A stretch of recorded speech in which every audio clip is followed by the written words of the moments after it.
A Pennsylvania couple were driving a GMC Yukon to Hilton Head Island on March the 25th of 2021 when another motorist opened fire at them for allegedly cutting him off. Ryan and Julie Eberly were on their way to celebrate their 7th anniversary, but ended up with what Ryan described as the whole world getting turned upside down. Ryan changed lanes while traveling down Interstate 95, but didn't notice that a Chevrolet Malibu had been coming up behind them in the other lane. The driver of the Malibu subsequently started firing gunshots at the couple. According to witnesses, the shooter then drove off. Ryan wasn't injured, but his wife, 47-year-old Julie, was hit by a bullet that had penetrated the passenger door. She was taken to a hospital where she later died. Dozens of nearby residents and businesses provided investigators with surveillance footage from the day in question, which helped authorities track the suspect's path before and after the incident. Police identified North Carolina man Dejuan Floyd as the individual responsible and arrested him at Parkview Apartments in Lumberton on April the 1st of 2021. The 29-year-old was charged with first-degree murder and discharging a weapon into an occupied property. He was jailed at the Robeson County Detention Center without bond. According to court records, he was indicted by a grand jury on June the 6th of 2022. Number 10. Elliot Blair. A California couple celebrated their first and last wedding anniversary together on January the 14th of 2023, when the husband died in the Mexican city of Rosarito in Tijuana. The death of 33-year-old Elliot Blair at the Las Rocas Resort and Spa was initially considered to be the result of an accidental fall by local authorities. The man's wife, Kimberly Williams, believed that her spouse had been murdered and arranged a second private autopsy with the late husband's family. The preliminary results showed that before the victim died, he appeared to have been beaten and dragged by several attackers. There were more than 40 fractures on Blair's head, mostly on the left side of his face and in the back of his skull. The public account of his death put forward by Mexican authorities contained a number of inconsistencies that were unveiled by the results of the second autopsy. Hours before the incident, after the couple had left the resort, 2 local police officers asked them what their business in the city was, as well as where they'd been staying. The officers then demanded money, and Blair handed over about $160. The couple later went back to the resort and, just before midnight, fell asleep next to each other. 2 hours later, Williams awoke to news of her partner's death. He'd fallen to his death from the 4th floor balcony. Local investigators reported that there were no indications of a struggle at the scene. According to the toxicology reports, Blair's blood alcohol level had been 0.10, which is higher than the legal limit for driving, but Williams disputed that her spouse was intoxicated that night. As of the most recent updates, additional evidence and law enforcement records were being obtained by the family's investigators as they tried to sort out what really transpired that fateful night. Number 9. Elijah Snow. A 10-year wedding anniversary celebration in Quintana Roo, Mexico on July the 19th of 2021 culminated with the husband, 35-year-old Elijah Snow, getting kidnapped and killed. Elijah and his wife, Jamie Lynn Snow, also 35, had booked a room at the Royalton Chic Hotel Resort and Spa and had traveled to Cancun a day prior to his passing. At around 10 a.m., the Snows arrived at the all-inclusive resort and were given bracelets for access to drinks from the bar. The hotel bartenders poured hard liquor shots for most guests and handed them out at will. The couple had been having drinks at the bar until Jamie Lynn headed up to their room at around 8:40 p.m. Elijah followed after he finished his final drink. Security camera footage revealed that he entered the elevator that his wife had just exited. He stumbled into the lift and pressed the elevator call buttons with no response from staff. Elijah then walked out from the opposite end of the elevator bank and ascended to a circular stairwell. The surveillance video was the last record of him being seen alive. Early the next day at around 3:30 in the morning, Jamie Lynn woke up and discovered that her husband had never returned to their room. She contacted hotel staff repeatedly from 5 a.m. to 10 a.m., asking them to call the authorities. At around 11 a.m., she was informed by police that her husband had been found dead at a secluded section of a nearby resort. His body was discovered in a 2-foot by 2-foot window of a locked employee bathroom at the Sunset Royal Beach Club. His torso and arms hung outside while his feet were dangling inside the bathroom. Mexican officials initially ruled the death an accident. When Jamie Lynn was brought in to identify the body at a local morgue, she was only shown the face and was only allowed to see photos of her husband's injuries after she'd paid money.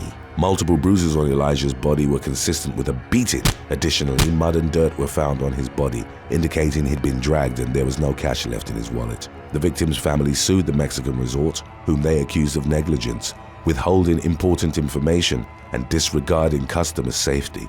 They also sued the local travel agency, but nothing had been settled at the time. Number 8. Andrew Foster.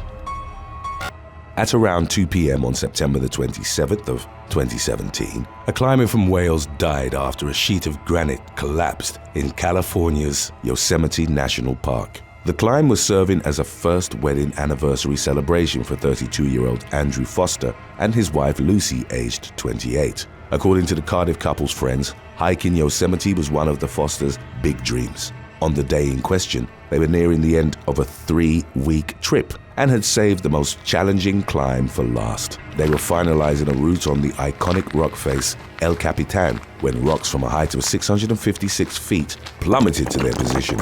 Andrew managed to save his wife but was consequently left trapped beneath the fallen rocks. The sheet, which was reportedly from the world's largest granite monolith, measured about 131 feet by 65 feet and weighed almost 1,000 tons, roughly the same as 9 adult blue whales. Lucy was in critical condition following the accident and was airlifted to an area hospital. She ultimately survived and credited her late husband with saving her life. The man had apparently dived on top of her after he saw what was happening. As one park ranger articulated, the couple was simply in the wrong place at the wrong time.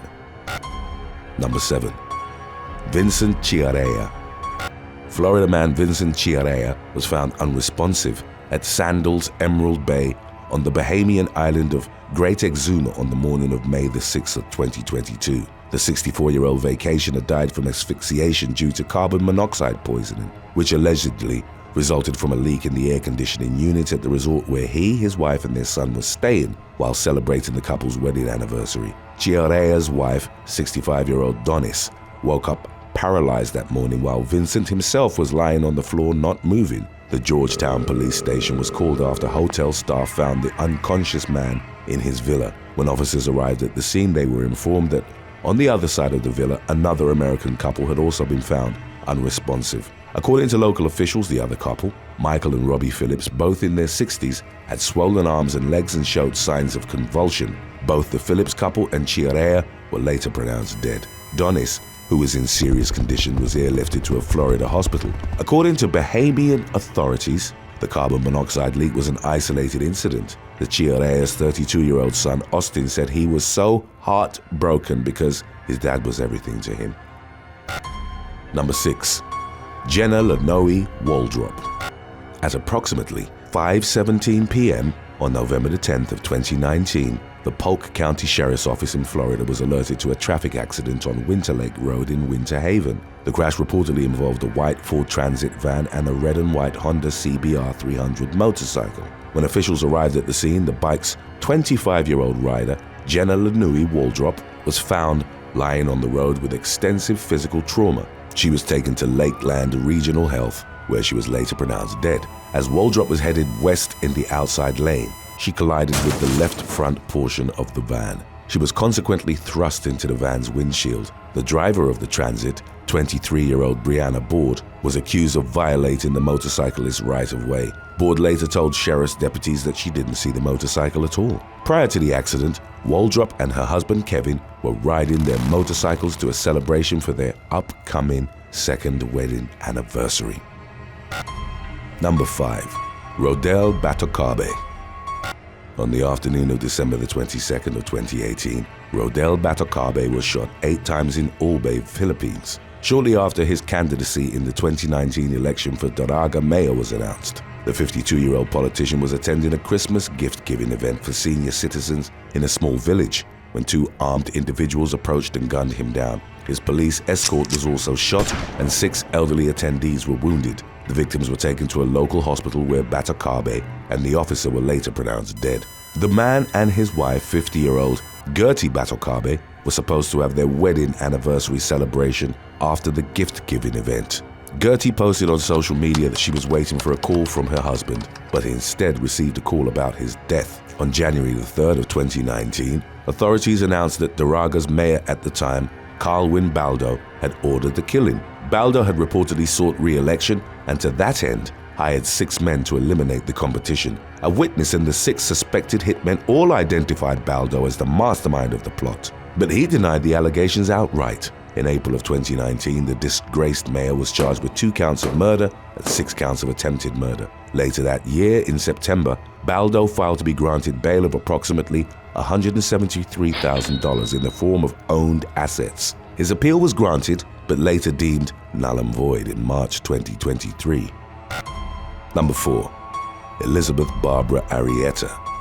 Shortly after 9 p.m. on April the 18th of 2023, an unidentified male driving a Toyota Prius opened fire on a couple in another vehicle on Interstate 4 in Hillsborough County, Florida. The couple, Juan Ladson and Elizabeth Barbara Arrietta, both aged 29, called 911 and pulled over at a Plant City Fire Rescue Station after both getting shot. According to local police, the shooter had been driving erratically prior to the eruption of road rage. Arrietta's boyfriend was transported to a local hospital in critical condition. He survived, but his wife was pronounced dead at the scene. A week prior to the incident, they'd reportedly celebrated their 2-year anniversary. Number 3. James Mueller and Donna Mueller. A Wisconsin couple celebrating their 56th wedding anniversary was struck by lightning while on a trip to Mount Vernon in Washington, D.C. on August the 4th of 2022. According to D.C. Metropolitan Police, the lightning struck at around 7 p.m. in Lafayette Park near the White House. 76-year-old James Mueller and Donna Mueller, aged 75, were immediately killed. The high school sweethearts had been waiting out a severe thunderstorm under a tree, according to a CNN report. Authorities said that there were 2 other victims injured by the lightning. Number 2. Casey Lynn May Allen. 32-year-old Casey Lynn May Allen was stabbed to death in Hall County, Georgia by her husband on April the 15th of 2023, the day after their first wedding anniversary. Allen's lifeless body was presented with multiple stab wounds, was discovered by authorities during a welfare check at Spring Valley Apartments in Gainesville. The husband, 31-year-old Christopher Dean Snow, was immediately identified as the lead suspect. Snow's actions were shocking and senseless acts of violence, according to the victim's family. Allen's sister, Tiffany Agee, reportedly screamed and got into the fetal position after she heard of her sister's death. Agee told Law and Crime that she never expected her brother-in-law to be capable of such extreme violence, especially because it brought out a lot of happiness into Allen's life. She added that the couple had only gotten physical with one another once during their relationship, but the details of their altercation were never shared. At the time of the investigation, the motive for the spousal homicide was unclear. Snow was located by police after he was involved in a car crash on Interstate 85 in Gwinnett County. Upon his capture, he faced a felony murder charge. If your daily they will kill you thirst hasn't been quenched just yet, then we have our previous release on When Funerals Go Wrong lined up for you next. Number 1. Tatiana Mira Tenko.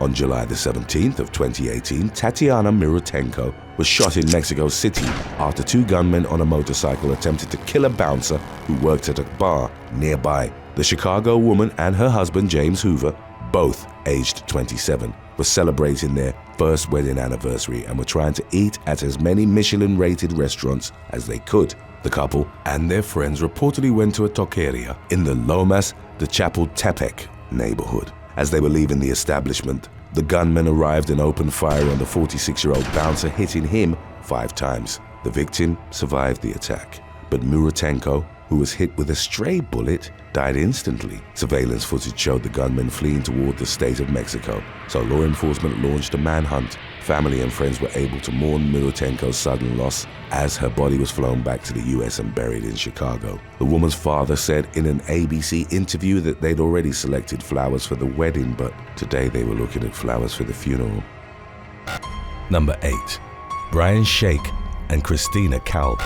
A van belonging to the William C. Harris Funeral Home was left unattended in St. Louis, Missouri, while its driver used the gas station restroom on the morning of February the 11th of 2021. When the driver came back outside, he discovered that the van had been stolen and promptly contacted the authorities. As was captured on the gas station's surveillance cameras, a male suspect had entered the running vehicle through the driver's side door and then drove away from the scene after a female suspect had climbed into the passenger seat. The police's initial attempts to locate the stolen vehicle proved unsuccessful. However, the following morning they received reports that the van had been spotted at a Walmart in the city of Festus, roughly 50 miles from the scene of the theft. The two suspects, identified as 38-year-old Brian Shake and Christina Calp, aged 31, were taken into custody inside the Walmart. The former was charged with one count of stealing a motor vehicle and held on a $40,000 bond, while Calp was charged with tampering with a motor vehicle before ultimately being granted release.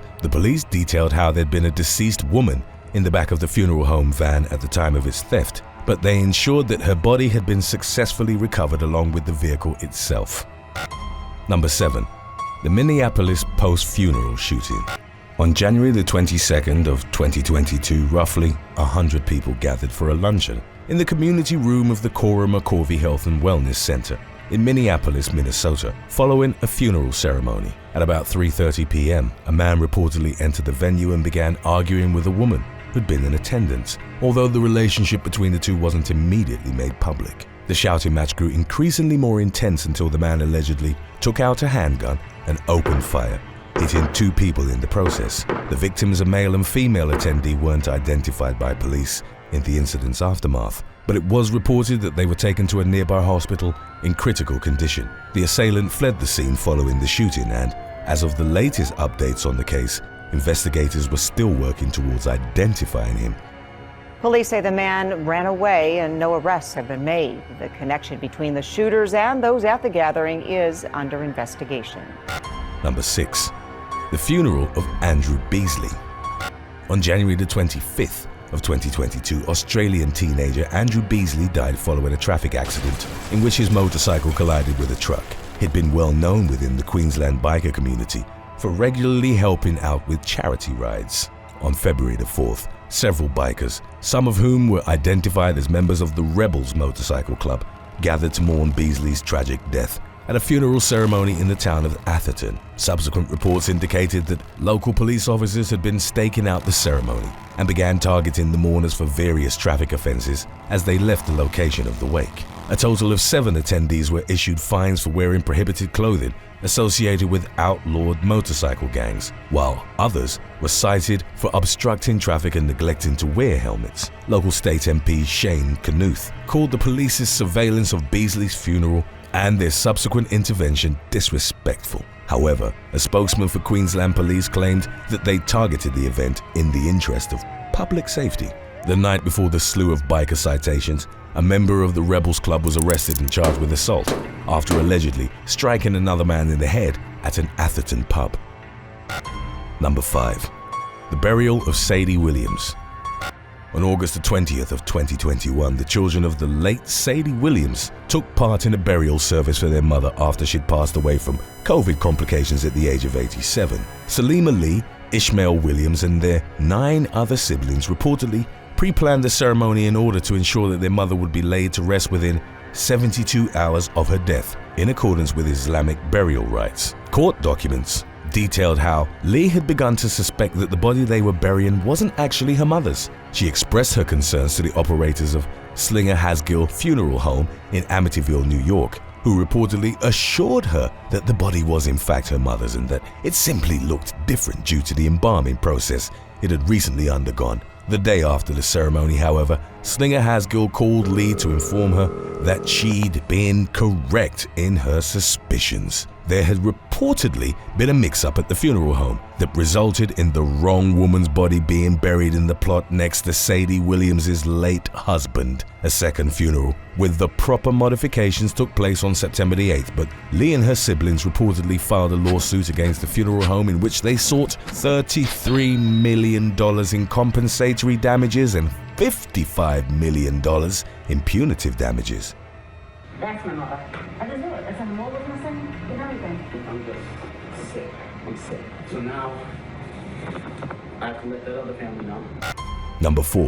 Nipsey Hussle's funeral procession. A 25-mile-long funeral procession for West Coast rapper Nipsey Hussle was held on the streets of Los Angeles, California on April the 11th of 2019. The ceremony took place roughly 3 weeks after the 33-year-old had been fatally shot outside his Marathon clothing store. Thousands of people gathered to watch the procession. It began at Staples Center, where a memorial service was held in the late rapper's honor, before making its way to the funeral home where his body would remain. The massive gathering blocked the streets completely at one point, as people congested seeking an opportunity to see the hearse that was carrying Nipsey Hussle's casket. LAPD officers were forced to reopen a path for the funeral procession, which subsequently caused a stampede of fleeing onlookers that injured at least one woman. At about 6:25 p.m., 3 passengers in a gray Hyundai opened fire on procession goers in the Watts neighborhood of South Los Angeles. 4 people, 3 men and 1 woman, suffered critical gunshot wounds in the attack. According to the Los Angeles County Coroner's Office, one of the victims, named as 55-year-old Glenn Mitchell, ultimately passed away from the injuries he'd sustained in the shooting. The suspects fled the scene in their vehicle, and the LAPD subsequently launched an investigation into their identities and whereabouts. Number 3. The funeral of Gypsy Joe. Approximately 150 people gathered on the streets of Kettering, Northamptonshire, England, on November the 9th of 2020 to mourn the passing of a man named Joe Rooney. The ceremony was organized by 48-year-old Patrick James Rooney, whose late relative was nicknamed Gypsy Joe by the Romany community in which he lived. As was captured in photographs taken of the event, the mourners ignored the town's social distancing guidelines, and the funeral's procession ultimately brought the town center to a standstill. Police officers equipped with riot gear were dispatched to the scene with orders to break up the gathering, which had reportedly taken place just days after England had implemented its second lockdown to combat the spread of COVID-19. Rooney was subsequently charged with participating in a gathering of 2 or more people in a public place. The regulations set in place at the time stipulated that outdoor events must be restricted to 30 attendees, which Gypsy Joe's memorial exceeded roughly 5-fold. The Crown Prosecution Service later announced that they decided to drop all charges against Rooney during a hearing at Northamptonshire Magistrates Court in April of 2021. Number 2. Shavario Kavarion Charles Young. In the winter of 2021, Minnesota teenager Shavario Kavarion Charles Young was arrested following an altercation with Minneapolis authorities that occurred during a traffic stop. According to the resulting police report, Charles Young had given the officers a fake name and claimed to have forgotten his driver's license. His vehicle allegedly smelled strongly of marijuana, and upon searching it, law enforcement found a loaded handgun that had been hidden underneath the passenger's seat. As one of the officers attempted to handcuff Charles Young, the teen reportedly struck him in the midsection before shouting at one of the other passengers to disarm the deputy. The latter was able to call for emergency assistance, at which point Charles Young was pacified and arrested. He was subsequently booked at the Hennepin County Jail on charges of illegal possession of a firearm and assaulting a police officer. Charles Young later requested permission to attend the funeral ceremony of an unspecified relative on the morning of January the 3rd of 2022. Judge Regina Chu ultimately agreed to grant the teen's release on condition that he report back to the county jail after a period of 3 hours. Charles Young never returned after the funeral, prompting Judge Chu to issue a warrant for his arrest. Following a month-long manhunt, the suspect was located at a strip mall in Brooklyn Center and taken back into custody without further incident. Number 1. Blair Witten. On May the 1st of 2021, Colin McDonald was mourned by friends and loved ones during a funeral ceremony at Riverside Cemetery in Fargo, North Dakota. As the burial was in progress, an SUV operated by the deceased man's ex-girlfriend, 28-year-old Blair Witten, began driving over grave sites and attempting to run people over, as was detailed in a police report. McDonald's father later told investigators that he confronted Witten outside the cemetery and requested that she leave, to which the woman responded by accelerating in his direction, forcing him to leap out of the oncoming vehicle's path. Fargo police were called to the scene. When the responding officers interviewed Witten, she reportedly told them that she'd simply come to attend the funeral. The woman also claimed that she'd feared for her well-being after multiple people had approached her car, prompting her to carefully drive away from the burial site. Her version of events was thoroughly refuted by eyewitness testimony, however, and McDonald's father alleged that Witten had been driving at speeds of up to 50 miles per hour near the area where the mourners were gathered Witten was ultimately taken into police custody and charged with one misdemeanor count of reckless endangerment. She pleaded guilty to the charge in September of 2021. It was reported that at the time, she had other open criminal cases involving allegations that she'd spray painted a statue at a Fargo church and threatened to burn down a couple's home. Thanks for watching. Would you rather be able to see 10 minutes into the future or know exactly how, but not when, you're going to die? Let us know in the comments section below.